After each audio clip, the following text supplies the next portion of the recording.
Ladies and gentlemen, uh, we are here getting ready for the 2024 All Star Game, and we're going to cover a little bit of the first half of the season and just how great these Phillies have been in this 2024 season.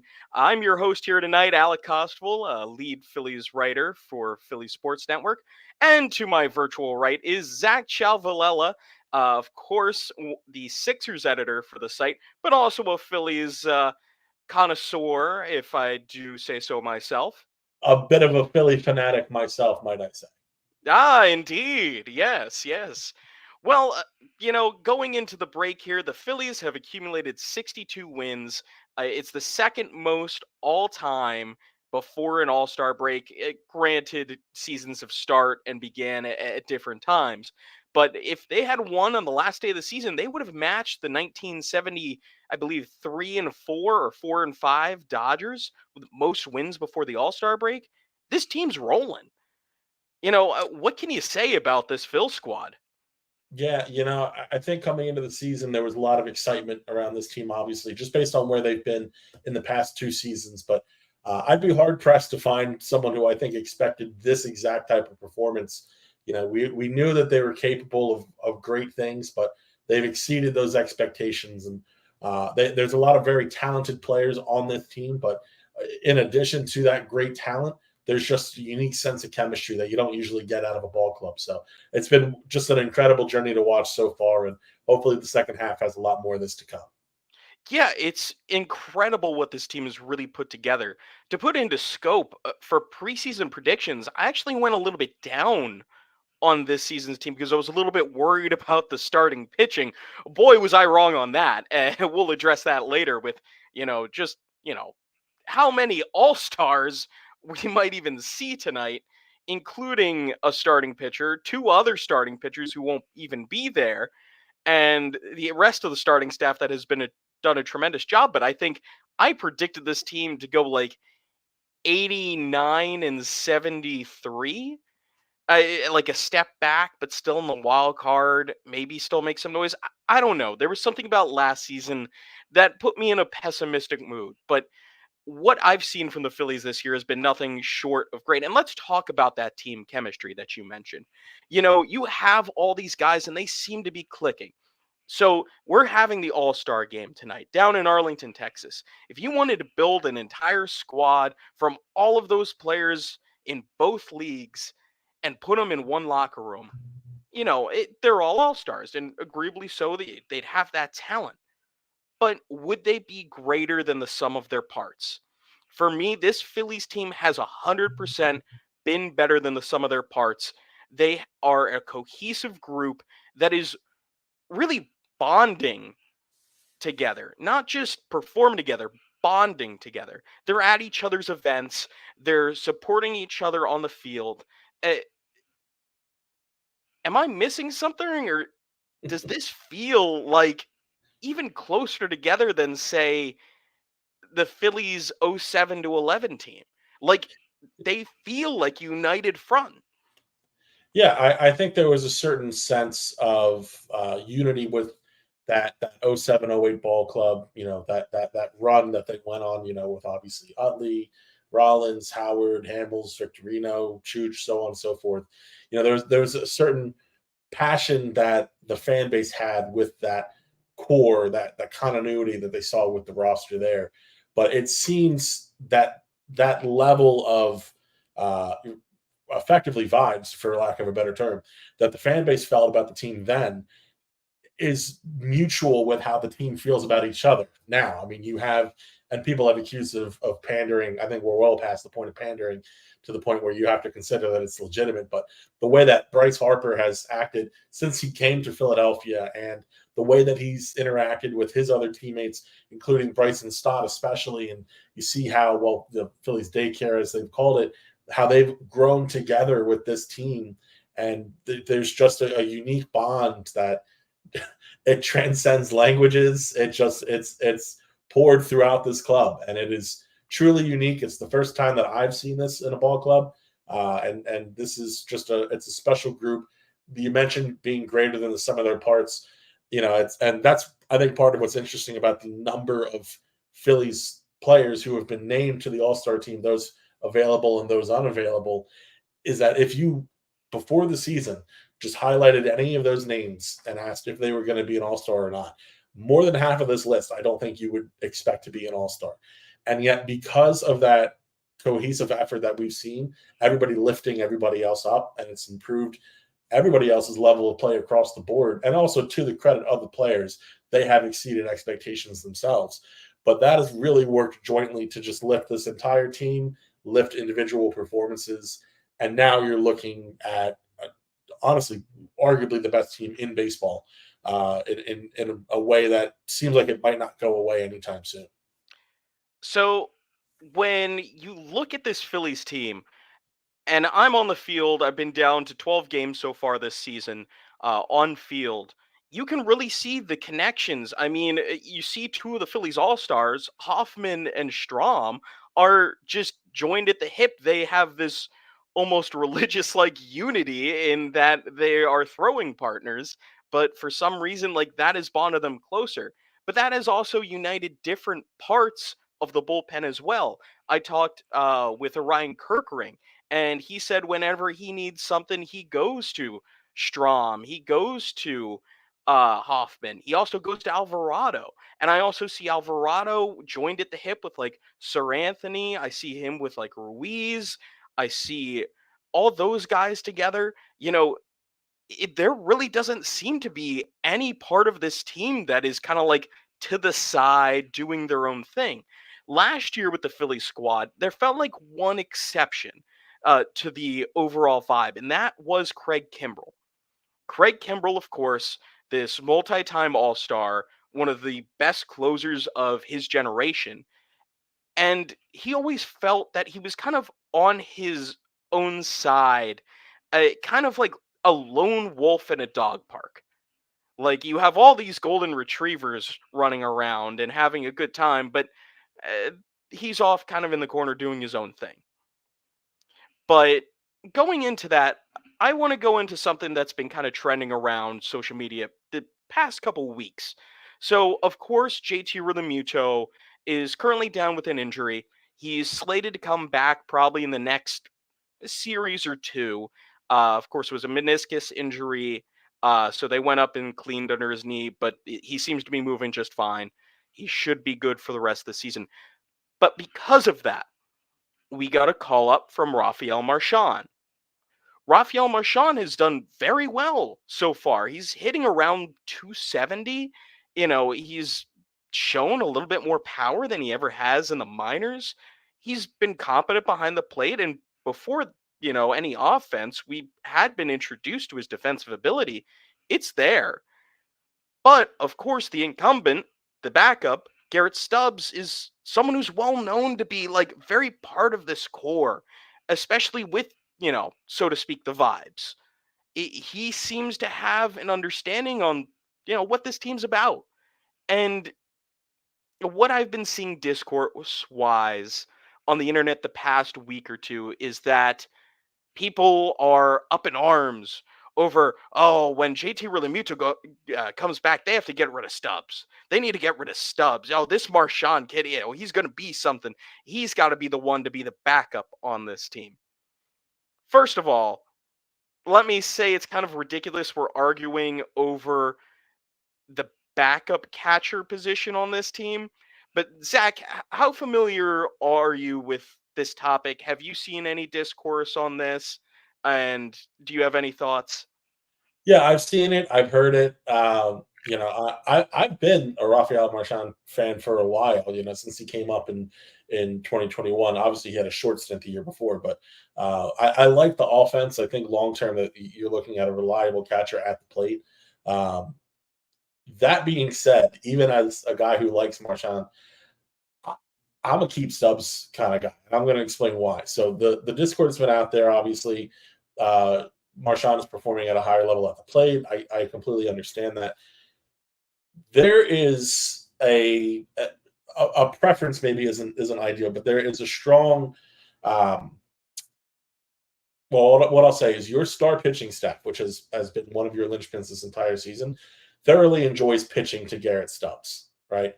So you cannot overlook that as a reason to keep Stubbs, because you're not talking about, oh well, what's going to happen to the guy hitting seventh through ninth in your lineup. Wouldn't it be nice if he could hit 280 instead of 220 or something like that? Like, yeah, sure, that's great. I'm more worried about who's calling games. I'm more worried about who's keeping that consistency up at the mound, who's able to work with those pitchers, because as much as Bryce Harper has been immense to this team this season, and Trey Turner has been incredible to the team this season. Zach Wheeler, Aaron Nola, Ranger Suarez, obviously, and Chris Sanchez, they've been a huge part of this season as well. That's something that I think you really can't mess with more than anything else. So I think a lot of people are worried about the offensive production.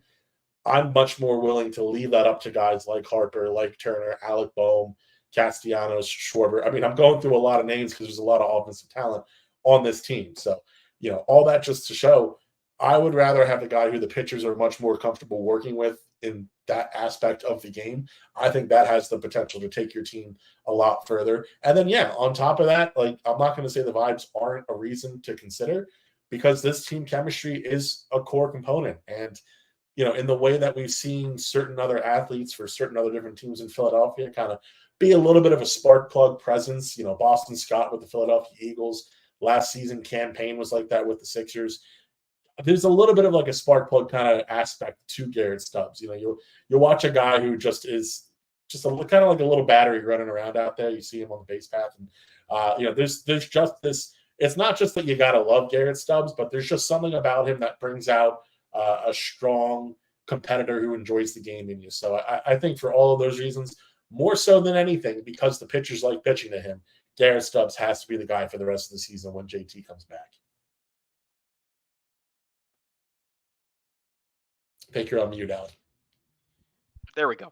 I 100% agree with it. Stubbs gives you more than just the guy that's hitting 220. The way that he relates to guys on the club, he's someone that everyone else wants to keep around. They're not going to get rid of him just because a guy could play once a week and maybe get one extra hit every 2 weeks. You know, it's kind of ridiculous. Now, the one place in which I could see the Phillies maybe shifting something is when it comes to postseason roles. Because the Phillies really didn't use Garrett Stubbs much at all. I don't even think they used him at all in the playoffs last year, if I'm mistaken. I don't think I am. But Marshawn might be a better guy to have off the bench as a right-handed hitter that, if you need a pinch hitter, maybe go to him. And that's not to say that you can't carry all three guys into the postseason.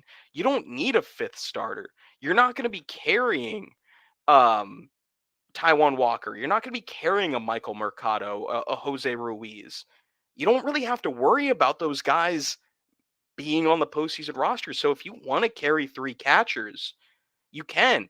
And even if you don't, you could carry Marshawn and just have Stubbs be part of the guys that travel with the team in case there's an injury. Like we saw with Derek Hall the past 2 seasons.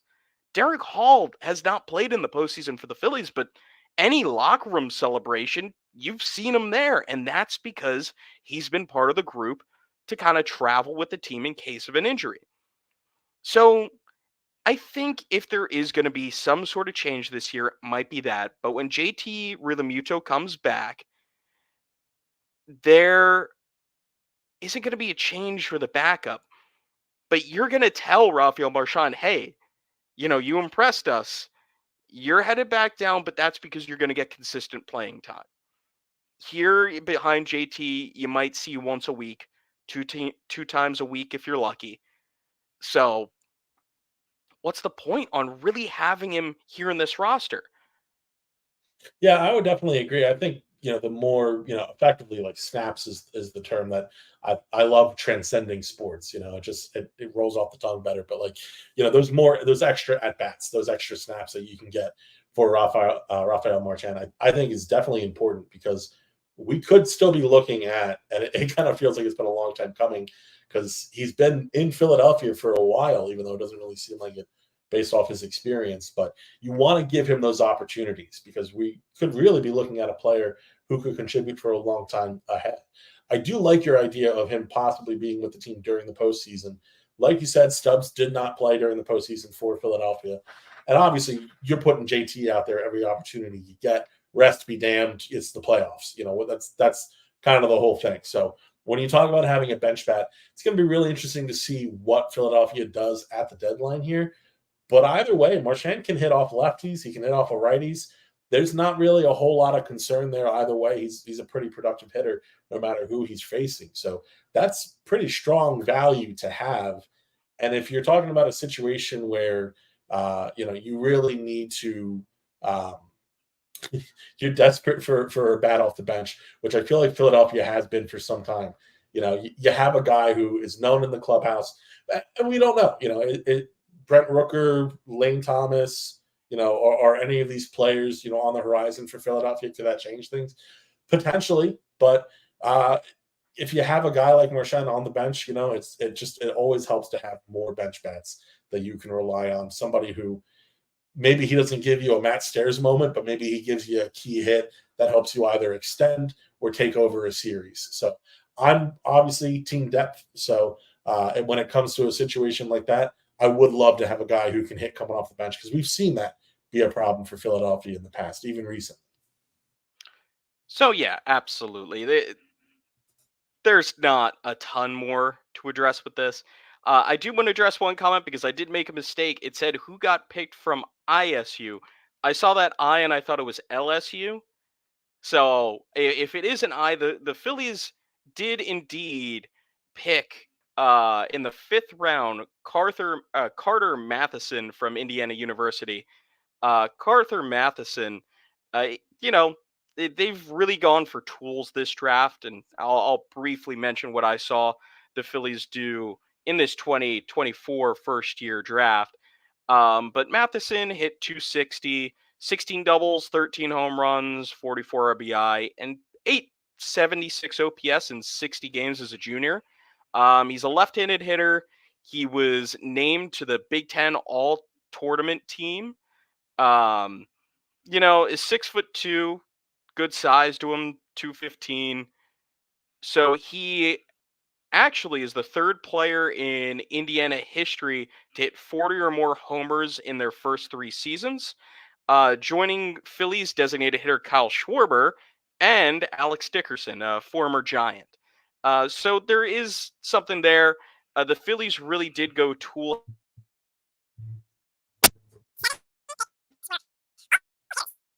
Might want to take your sound there, Alec.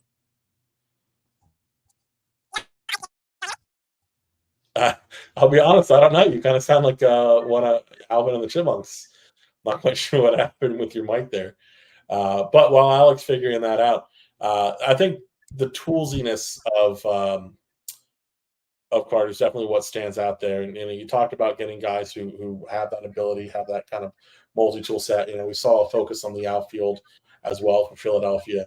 Listen, it's not a bad strategy to get guys with tools. I mean, right? What are we doing? We're looking for quality players that can contribute to the next level. Interesting. It's not even. I might put some stuff back on now. It's coming straight from you.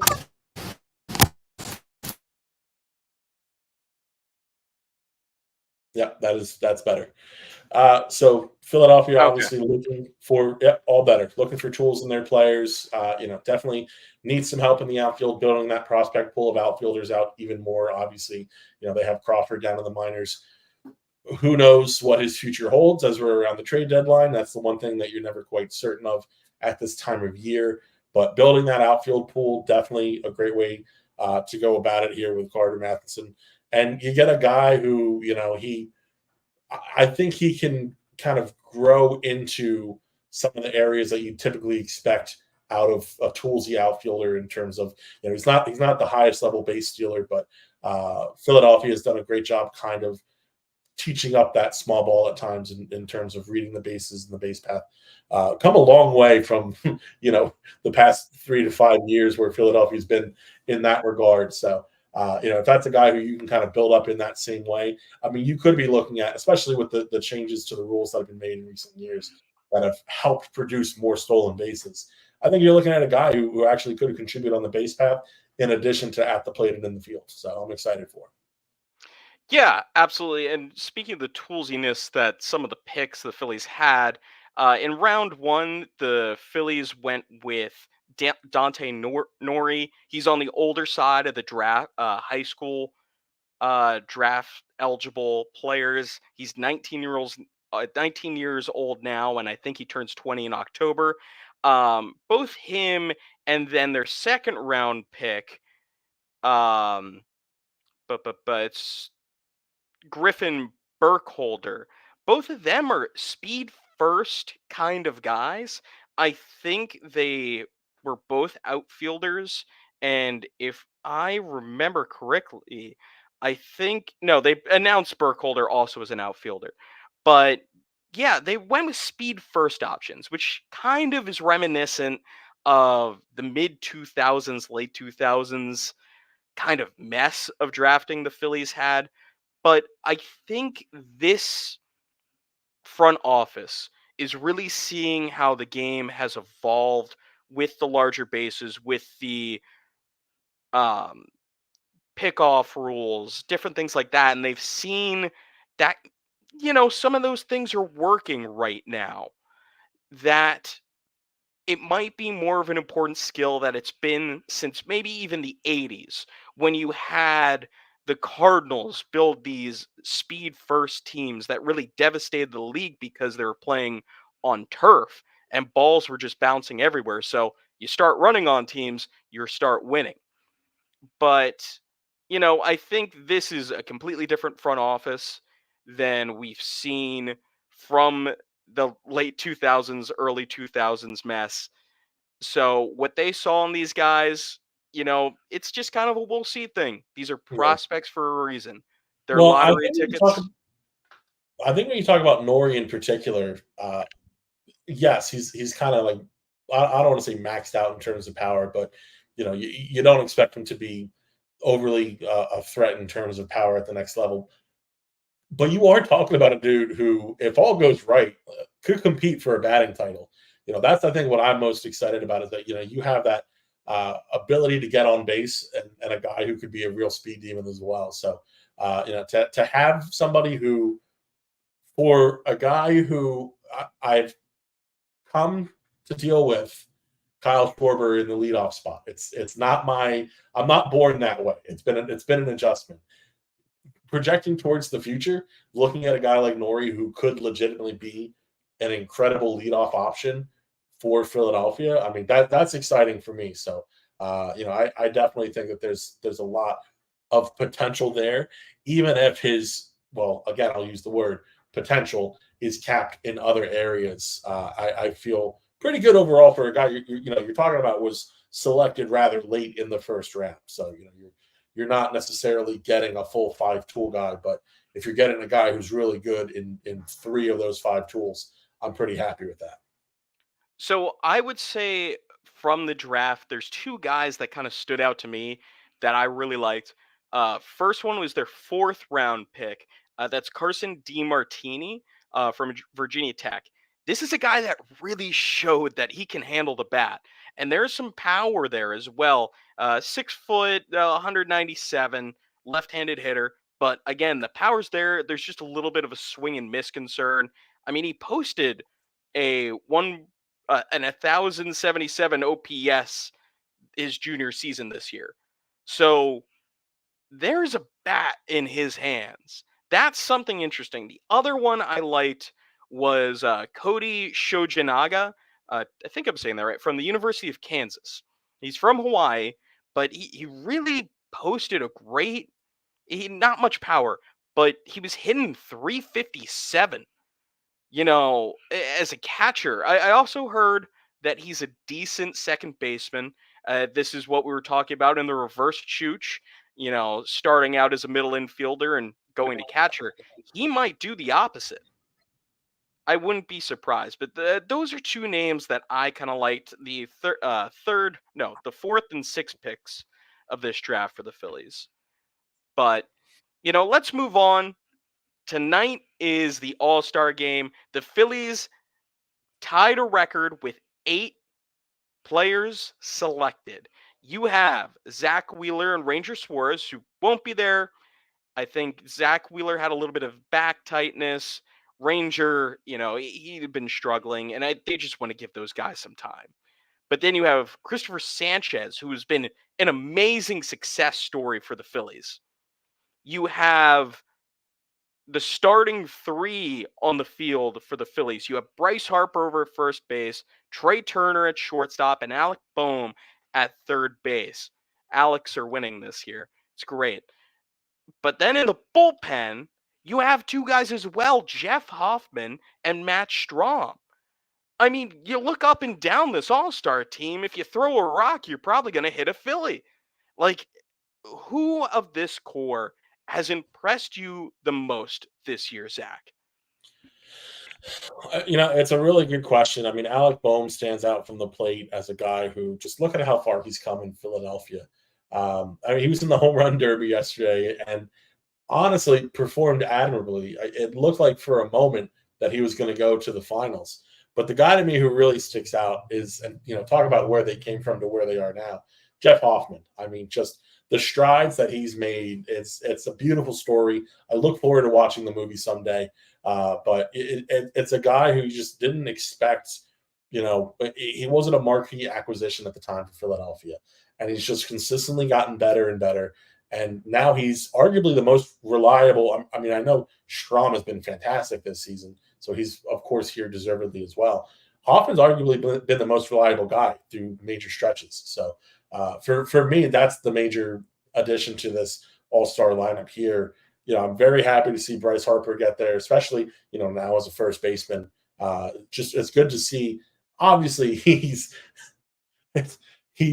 became a first baseman effectively out of nowhere due to the injury, and he immediately became, a fringe Gold Glove guy, like just insanely talented defensively there. Tries a little too hard sometimes, but it's great to see that. But it's also kind of expected out of Bryce for a guy like Jeff Hoffman, who just consistently exceeds expectations. It's just exciting to see him get this opportunity. So I'm looking forward to see what he has for him tonight. I mean, Jeff Hoffman's such a great story because here's a guy you bring in, I believe he was playing over in Japan, and he has this opt out that he could exercise, but, you know, he's helping Bryce Harper get back from injury in these simulated games last year. And Bryce Harper goes to whoever and he say, "Hey, this guy's nasty. Like we need him in the majors." And that's what's happened. Last year he was great. This year he's even better. He's a 1.12 ERA in 40 and a third innings this year, 52 strikeouts. He's walked 10 guys, but that's not that bad at all. 9 saves. It's crazy. This is the same guy that used to be pitching for the Colorado Rockies and is now in high leverage situations with the Phillies. But to go on with my pick of who's impressed me most, I have to go with Christopher Sanchez. This is a guy who was picked up from a Tampa Bay Rays roster crunch because the Philly scouting department saw something in him. Lefty pitcher, good fastball. Maybe there's something in that arm. We'll figure it out. Here's a guy that we couldn't figure out that ended up turning into a top 100 prospect. But, last year we really saw him come in, start to get comfortable. He really got control of his fastball, even though that meant that it was a little bit slower, 92, 93, 94 miles an hour. But here we are in 2024, and now he's been able to bring that life from his fastball back into his game, pair it with the changeup he's developed, which has become a devastating pitch. And now he's throwing 96, 97 nightly. He has a sub 3 ERA. He has a complete game this year, and not just a complete game, a shutout. So now there's three Phillies on the staff with shutouts this year, which is ridiculous in 2024.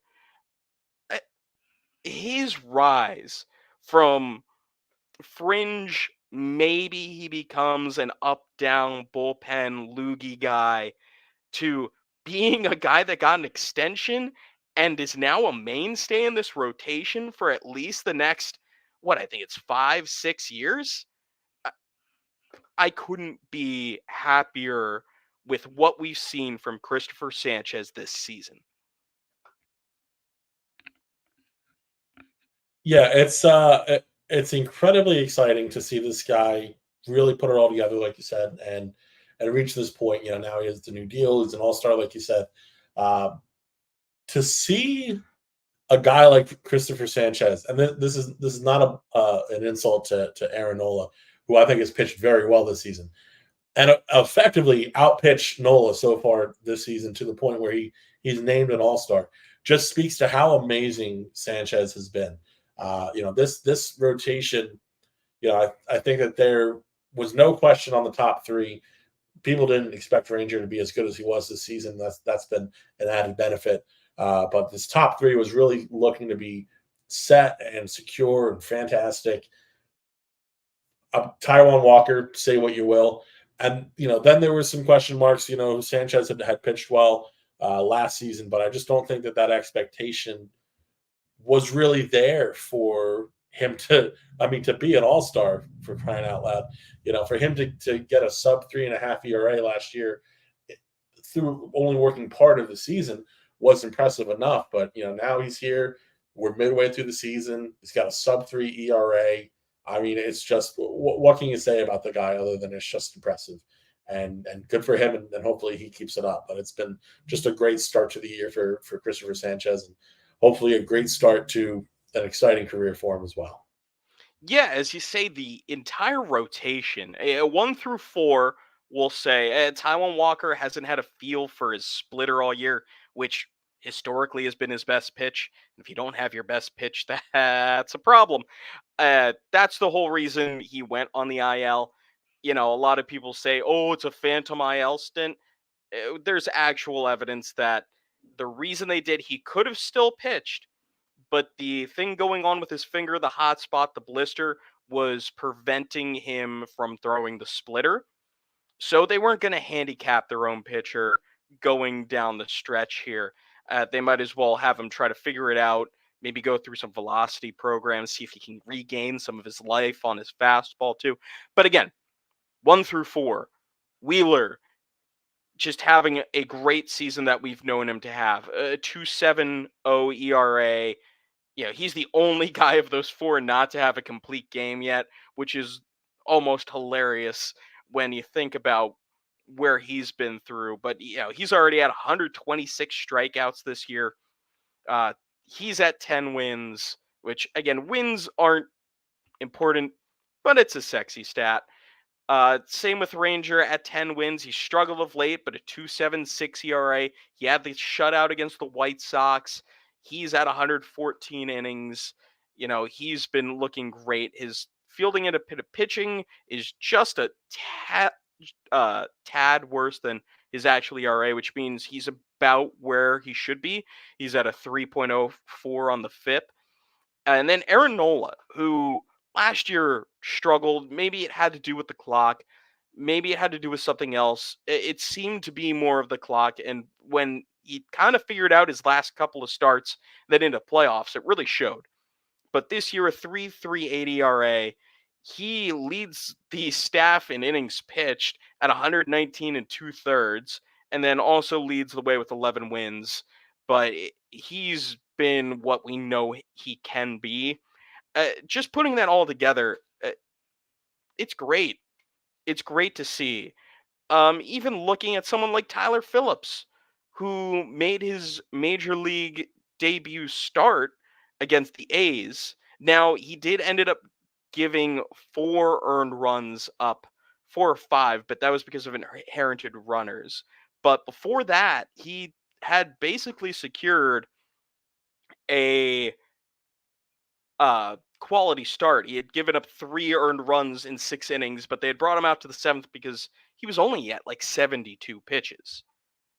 But, leak some runs. They still won that game. But there's a guy that they even brought up from the farm that's been doing great for that. Or not great, but as impressed. This starting rotation is going to win them games in the postseason. How far they can take it is going to be down to the offense, just like we saw in the NLCS last year.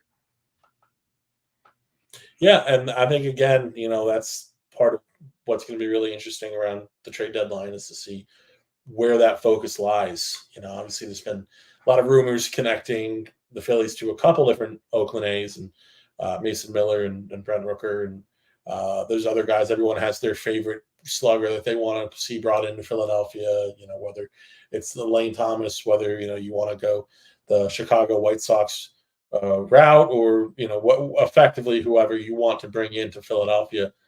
Although I've brought this point up, it seems other than probably 3 or 4 notable names, the market itself just doesn't really seem to be overly flush with what Philadelphia needs effectively. And on top of that, you look at who's in the outfield currently. Who are you really replacing? You can argue a platoon bat for Brandon Marsh, but other than that, it's there's no one who you're going to have fans who are going to want an upgrade in center field. And if you're getting, let's say Julio Rodriguez level guy in center field, that's one thing. That's also not happening. But Yeah, if you're that's an making impossibility, but yeah. exactly, that's exactly what I'm getting at. Like Luis Robert, there are things about his game that I like. He's been hitting better as of late. You're going to have to give up a lot of prospects to get him.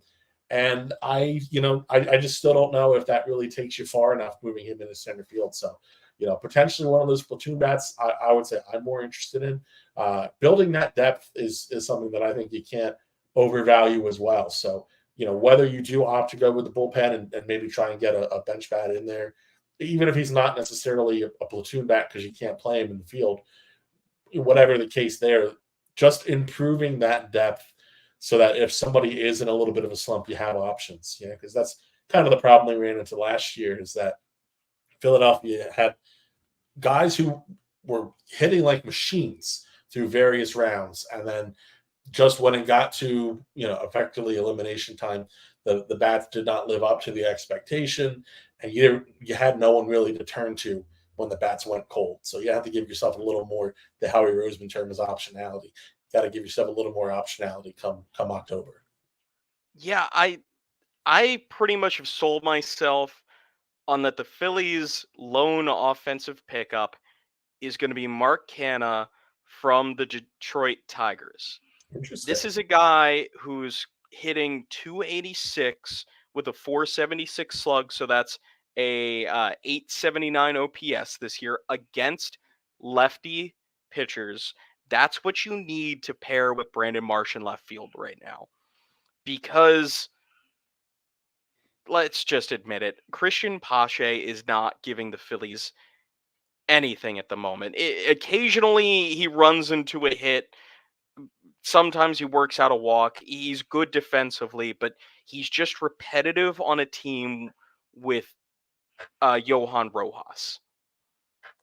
And you get a guy like Canha who can platoon with Marsh and cover the weak side of a platoon.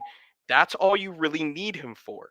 Or in a big spot in the offseason, if a lefty reliever comes in, you have him off the bench. He has done it before in the postseason as well.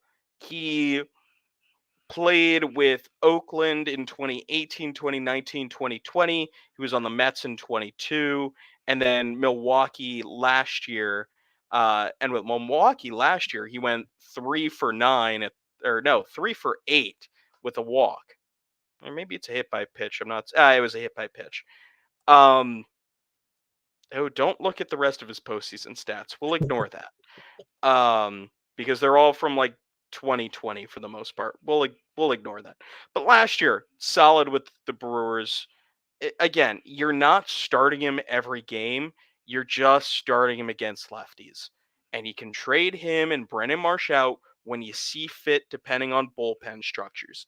If one bullpen's got like three lefties in it, you're probably leaving Canna in. If they have one lefty and you're only going to have to see him once, once they bring in a righty, let Marsh ride. So there's the guy. The one thing I would be interested to see if the Phillies do, because it almost seems they've kind of bucked the expectations on what they were going to do to a trade deadline the past couple of seasons. You know, Dombrowski knows when to make a deal and who to deal for. I wouldn't be shocked if they go out and get some form of starting pitching depth, just a rental that maybe even you just have them in AAA. But right now, you're a disaster away from really starting to wonder, ooh, what are we going to do now?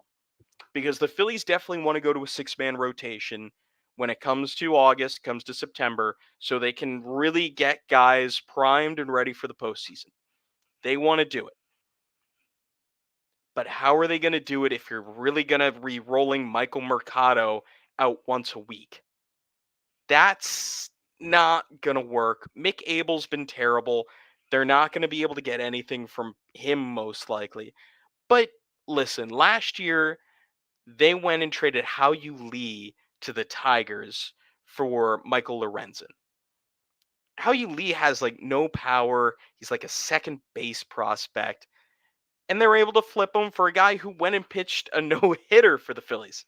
Did Lorenzen really do anything for the postseason? No, not really. But did he help lengthen Aaron Nola and Zach Wheeler to get to the postseason? Yes. Yes, he did. That's who the Phillies might look and pick up. Hell, it could be Lorenzen again, because I think he's available for the Rangers who've been struggling. But I wouldn't be surprised the Phillies go out and just find someone who can eat a few innings if need be.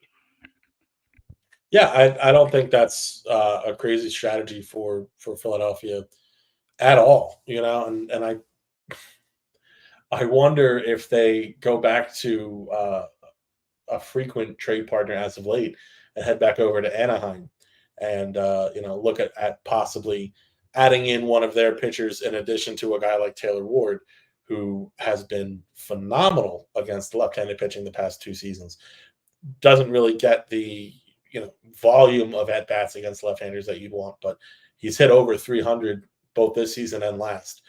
So if you want to do kind of a double dip or even two separate deals as they did with when they sent over Mickey Moniak and Logan O'Hoppe, whatever the case is, I think that kind of double dipping in terms of getting a bat and a pitcher is definitely something that Philadelphia could employ once again. And no matter the team that you're talking about, if you're talking about acquiring players from Chicago, that being the White Sox, there's options there.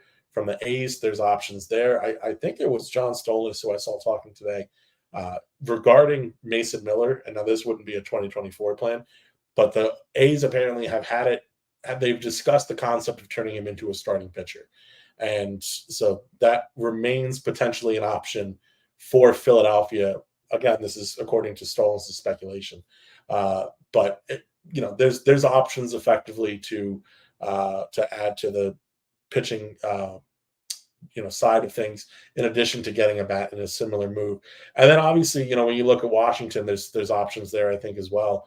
Guys that you could potentially add with a Lane Thomas. So I think you have a lot of options to get not only a bat but a pitcher alongside, or you could of course be talking about two separate moves. In which case, I think a guy like Lorenzen, and I know people aren't going to want to hear this, but it does make sense for Philadelphia. Again, you're talking about an innings eater. You're not talking about a guy that you're bringing in to be your ace. You're not talking about, a major deadline acquisition. You're talking about an innings eater. And, to be able to bring him in to work in alongside, Walker when healthy and Spencer Turnbull and, just be like that third guy in that real back end of the pitching rotation.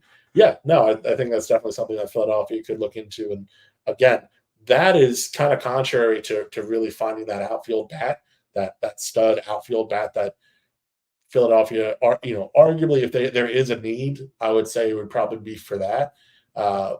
But if you're looking at kind of those ancillary needs and guys who are available, just a lot more lush of a trade, effectively a trade block, or your trade options when it comes to a pitcher like that.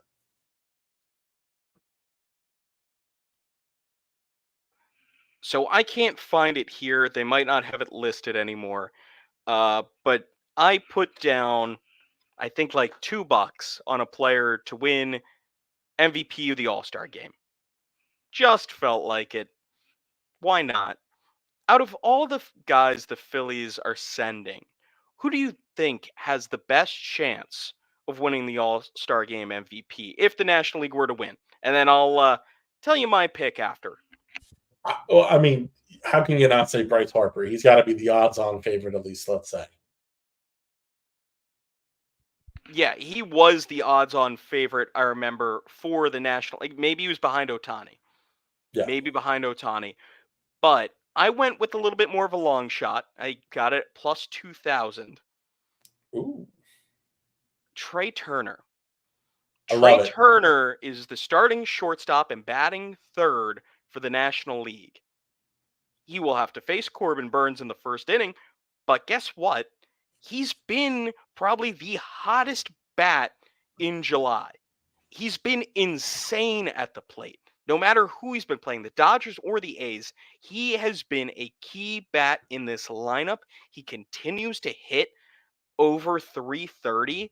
It, what is not to like there? And remember, this is a position that doesn't have Mookie Betts this year for the National League. So maybe, who's to say Torey Lovello doesn't let him go, say 3 at bats, for sure. maybe collects a couple of hits. Yeah, That's why I absolutely. went with Trey Turner. I see the vision. Two things that really stand out about why I think that's a good pick. Uh, if Trey Turner was healthy all season and producing at somewhat of a consistent level like this, he'd be in the MVP conversation alongside Otani and Bryce Harper easily. Absolutely. So obviously that first and foremost. Second, on top of that, lifetime against Corbin Burns, Trey Turner's 4 for 10. So you're at Ooh. least looking at a guy who can get some hits off of him. I don't know how many times he's going to be matching up against Burn, but I think you can get that hit early on, and especially if the National League can get a batter on ahead of Turner. Yeah, no, I think you could be looking at a solid performance for Turner and at plus 2,000. I think you said, yeah, Yeah. I definitely, I definitely think that's a strong play. Oh yeah, 20 to 1. 20 to 1 odds. I put two Gotta love it. buckaroonies on it. Gotta love it. But just think about it. I'm going to paint you this mental image right now. Trey Turner, you said 4 for 10 going in against Corbin Burns, finds a hole, gets a double down the line. He's on second. Guess who's coming up in the cleanup spot for the Philadelphia Phillies? Bryce Harper. If Bryce Harper drives home Trey Turner to give the National League an early lead, is there any stopping Phillies fans, or are they just ready to start painting the town red? Oh, absolutely not. Yeah, no, they'll be already up the polls before there's ever a chance to grease them. I mean, it was Prime days this week. Get that pole grease ready. Get your orders in. exactly. Now's the time. No, I don't think there's anything that could be done to stop that. And that's not even talking about some of the pitching performances that you're then going to see throughout the game that are surely only going to increase that excitement. But I can't think of anything more exciting, barring back-to-back homers, than Bryce Harper sending home Trey Turner with with that first inning performance. Jeez, you're teasing me here. Now I gotta see it. I remember the last Philly to homer in the All Star game was JT Realmuto, and I believe it was against Gregory Soto, which Yeah, is irony of ironies. seriously became teammates a season later, maybe 2 seasons. I think it was 2021. But yeah, this is a team. Let me phrase it like this: for years, I remember tuning into the All Star game just to watch maybe, oh, Pat Neshek. Let me see if he gets in this game. Let me see if Dominic Brown does something. Let me see if Odubel Herrera gets a hit. I had to get excited over one specific guy that maybe, just maybe, is more than just a blip in Phillies history. Now, here we are in 2024, and the Phillies not only have 8 All-Stars, but 6 of them realistically have a chance to get into this game. I think realistically we'll see 4. I don't know if we'll get all 3 pitchers in. I'd be surprised if we get more than either Chris Sanchez, Jeff, or maybe Jeff Hoffman, or Jeff Hoffman or Matt Strom late in the game. Maybe that's who Torey Lovullo goes to late. Who knows? But it is going to be a fun night, especially early on with 3 Phillies in the starting lineups that we get to witness, and the younger generation of Philadelphians get to witness. You can't discount the amount of kids who are going to turn on their TV tonight and see Bryce Harper and be like, "Yeah, Bryce Harper. Oh, Alec Boehm, I know him too. Oh, Oh, Jeff Hoffman. Oh, Matt. Oh, that's Matt Strom." Like, the fact that these kids get to do that tonight, when that's something like when we were kids, getting to see Utley, Howard, Rollins. I don't think they all were on the same team at the same time, but you had a good 2 to 3 of them every year. Lest we forget the year it was in the Mets Stadium, and I think it was Utley and Lee, and the Mets start booing loudly when Utley is announced, and Utley goes, "Boo, up you." Yeah. Got to save it for YouTube, Grace's folks. favorite word. Yeah. Oh yeah, his most iconic word. But Yeah, yeah, absolutely. I think that we're looking at a Phillies, and this kind of goes back to several things that we've talked about already. The vibes around the team, the Phillies daycare that are growing up in front of our very eyes. Just a big time superstar like Bryce Harper. These are all things that the next generation of baseball fans are easily able to attach themselves to. So, being able to see that now in an all-star setting, we're talking. Listen, Gordon Ramsay's now a Phillies fan. Think about all the kids in the Philadelphia area that are going to be, glued to the television, or to their phones during this All-Star game just to see these performances and the highlights from thereafter. It's an exciting time in Philadelphia, not just because of the success in the present, but because of what the future looks to hold, not just in terms of the team's performance, but in terms of all the new fans. I mean, just think about how it was the years closely following '08. So, talk about like '09 through 2012. I mean, every kid that, was born in a hospital, there was a 25% chance that he was going to be named Chase. Like there was just such an excitement, a palpable excitement that was not only, around the adults and those generations in Philadelphia, but that was literally being instilled in these children from birth. So it's another really exciting area or I should say era in Philadelphia, and hopefully it ends like '08 did, but hopefully it extends a little further than that window as well. Which, based on the makeup of the team, I think it has a solid chance to. yeah, I am confident as long as Dombrowski's around that this franchise is going to have a good reputation of identifying talent and keep an influx of talent to this team, and not just being a this is our 3rd year, we've had a little window and we're going to go cold again. The Phillies have locked up their starting pitching.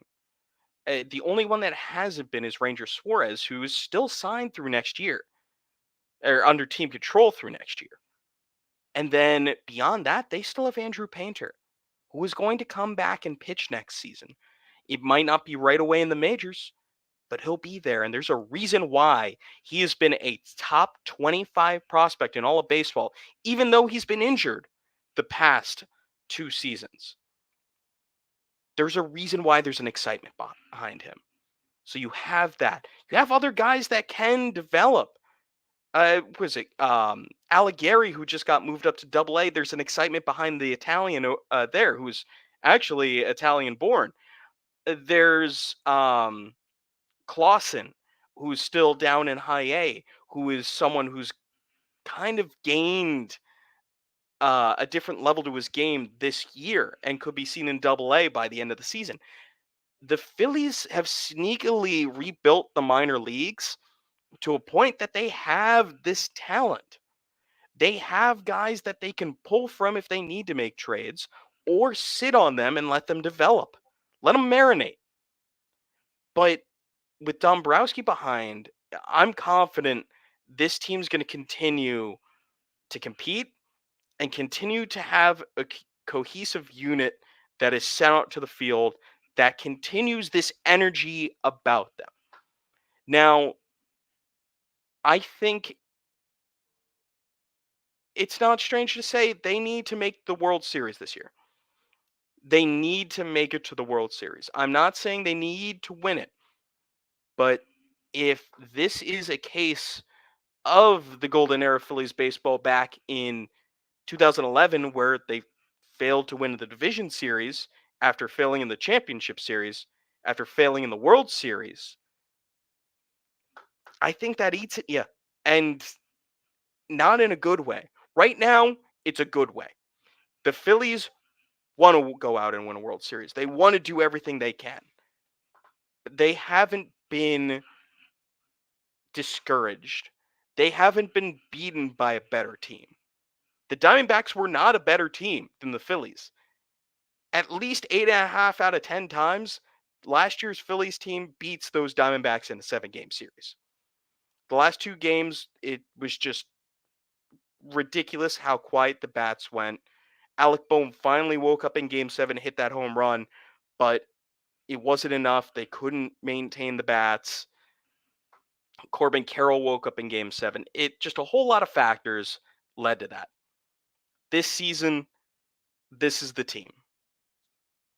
They could add some marginal pieces, but there is nobody they're going to add that is going to be a core of this team unless they hemorrhage the future, which there's no way they did after they've spent all this time building that potential Yeah, future. yeah. No, I fully agree. I mean, you talk about you don't want to point to one series, but let's not forget we're not far removed from Philadelphia sweeping the Dodgers, right? Hmm. Like that's the type of stuff that great teams do. So when you look at your primary competitor in the National League and you have a display of dominance like that, you set a tone that you now have to live up to for the rest of the season. So Absolutely. And I do want to chime in real quick. yeah, I think the most impressive part of that series, excuse me, was not that the Phillies swept the Dodgers or they scored all these runs against the Dodgers because they were handicapped pitching wise big time. But guess what? The Phillies pitching staff kept the Dodgers to 5 runs. 5 runs over 3 games. That's nothing. And they still had Shohei Ohtani, who was held to 3 singles. The best hitter in baseball held to 3 singles. yeah. That's how you do it. And listen, obviously things are going to be different when Mookie Betts comes back.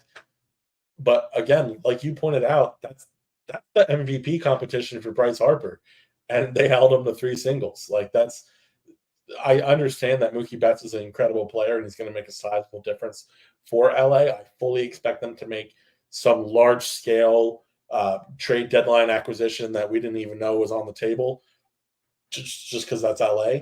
But I still think that Philadelphia has I'll call it a responsibility to see to it that the Dodgers do not make it to the World Series. And if you look around the NL otherwise, and you look at some of the competition, you kind of really start to run out of names. The Cardinals have been improving throughout the season after a slow start. You can never truly discount them, but the Brewers, Philadelphia is taking care of business there. There's just not there's just not really another competitor that you look at more than the Dodgers. I would And I would so, say we can't write off the Braves just yet. We don't know what they're going to do with the deadline. They did it in 2021 where they rebuilt an entire outfield, which I still don't know how that's possible. yeah, It'd be But incredible to see them do it again. But yes, they have won a World Series without Ronaldo Acuna before. They can certainly do it again. Uh, I just don't think the Phillies can write them off. As long as they don't write them sure. off, I think they're good. I think until you win a World Series, and even after that, but especially until you win a World Series, you can't write off effectively any postseason team. You know, for the Phillies have been that hot wild card team in years past, and so it is a legitimate position of power almost where you don't have to deal with those expectations that certain other teams do. I mean, how many years have we seen the Dodgers consistently crumble under those expectations? And this year very well could be the same for them again. But as Philadelphia, you just can't match that. You can't match that energy. So you can't overlook the Braves. You can't overlook the Cardinals. You can probably overlook the Brewers, but you really shouldn't. No. And then the Dodgers, of course, you can't overlook as well. It's about taking care of business, and that's the stage that Philadelphia is in. But they should be the favorite in the National League moving forward. 100%. I think what it's going to come down to, as it always does, who gets hot. If there's a team, say, let's say the Padres decide to go absolutely inferno in September, they would be concerning to me. Someone like that. I still don't think it could be the Diamondbacks again, but the Padres have been so frustrating to their fan base since 2022 that it's like if they really started to make a run, maybe they really get hungry. Maybe they really want it. Maybe they need it that they don't blow up the team in San Diego. Well, let's not forget the fact that one healthy, they on paper have a top five rotation. So Correct. that major key one healthy, could very well prove to be a problem. But you're still talking about a team that has just an incredible assortment. If Xander Bogarts remembers who he was as a baseball player, I mean, you're looking at a guy like Jerickson Profar who has vastly exceeded expectations. Kim is I would say, an incredible infielder who again has exceeded Fantastic those fielder. expectations. You talk about the additions that they've made over the years, and yeah, it's really hard not to say that there is an opportunity there for a team like San Diego. Absolutely. And again, who knows? Who gets hot? We'll see down the stretch. But for now, the All Star game's about to begin. So go to the fridge, grab one of your favorite beverages of choice, maybe a couple snackaroonies, and let's go watch some Phillies play in the All Star game against some of the best competition baseball has to offer. Zach, thank you so much for joining us. It short notice, just letting everybody know that he jumped on, but thank you for being here, and let's see what the second half holds. Always happy to talk my Titans. Absolutely. Now I'm Alec Kospel, and we'll catch you next time. Keep an eye out for all Philly Sports Network streams, as you'll see notifications on Twitter/X, whatever you want to call it. See us on YouTube. Like and subscribe. Thanks for joining. Have a good night, and let's go see those Phils in the All Star game.